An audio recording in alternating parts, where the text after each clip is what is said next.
Ved du, hvad det vil sige at spise på følelserne? Vi spiser på følelserne på alle de tidspunkter, hvor vi spiser, hvor vi ikke er fysisk sultne. Og jeg har lidt en påstand om, at de fleste mennesker i Danmark, de når aldrig rigtig at blive fysisk sultne. Men det vil jeg gerne komme tilbage til. Vi spiser på følelserne, når vi spiser, fordi at vi keder os, når vi skal hygge os, vi har fortjent det, det smager godt, vi har haft en god dag, en dårlig dag, eller måske fordi vi plejer. Der er nogen, der kan fortælle mig, at jeg spiser en banan hver dag kl. 11. Jamen, så kan jeg godt finde på at sige, jamen, spiser du en banan hver dag kl. 11, fordi du tilfældigvis er sulten hver dag kl. 11 til en banan, eller fordi du plejer. Så rigtig mange af de ting, vi gør i forhold til det her med vores spisevaner og madvaner, det handler også rigtig meget om vaner. Men hvis vi skal vende tilbage til det med følelserne, så spiser vi på følelserne, fordi at det virker. Det første måltid mad, du fik, det fik du ved din mors bryst, og der var ro, og der var rart, og der var tryghed. Så det hjælper at spise, men det hjælper kun sådan her. Lige så snart vi har spist, så hjælper det ikke længere. Og så hvis vi har spist noget af det, som vi godt ved, vi ikke burde spise, jamen så får vi faktisk lyst til at spise noget mere.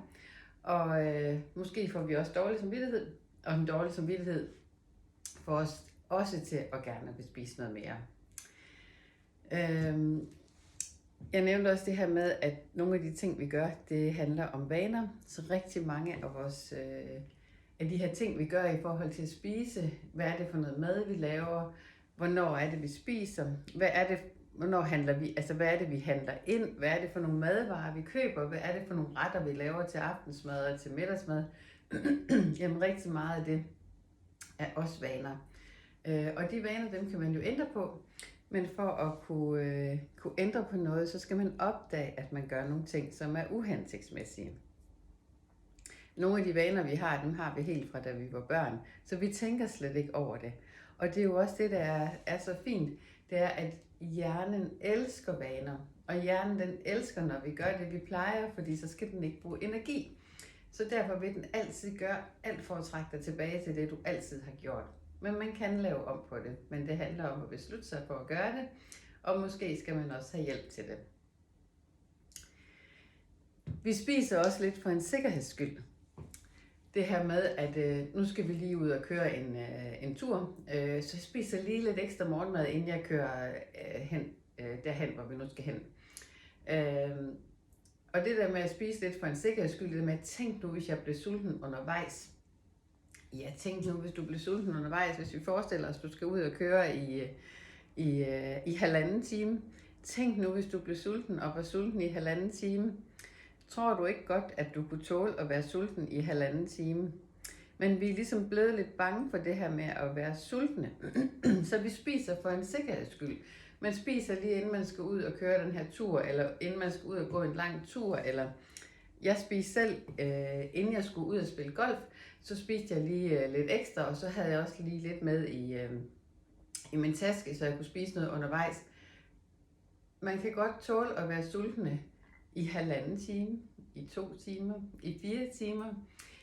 Det handler faktisk om, at man beslutter sig for, at det er egentlig okay en gang imellem at være sulten. Og som jeg startede med at sige, at så er der rigtig mange mennesker, som ikke opdager, eller som ikke oplever at få den her fysiske sult. Det er lidt min påstand. Men altså forskellen på den fysiske sult og den psykiske sult er altså, at den fysiske sult sidder nede i maven, og den psykiske sult sidder oppe i hovedet.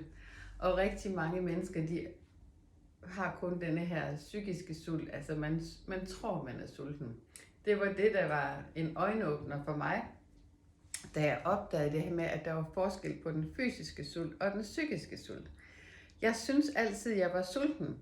Og så undskyldte jeg mig selv med, at jamen det jeg spiste, det var sundt, fordi det var den livsstil, jeg ligesom havde haft i nogle år, det her med at spise sundt. Så jeg synes, alt det jeg spiste, det var sundt. Så jeg tænkte, når jeg er sulten, så spiser jeg bare noget, og det gør ikke så meget, fordi at det er sundt, det jeg spiser. Men man kan også spise for meget af det, der er sundt. Så fordi at noget er sundt, kan man ikke nødvendigvis bare spise uanede mængder af det.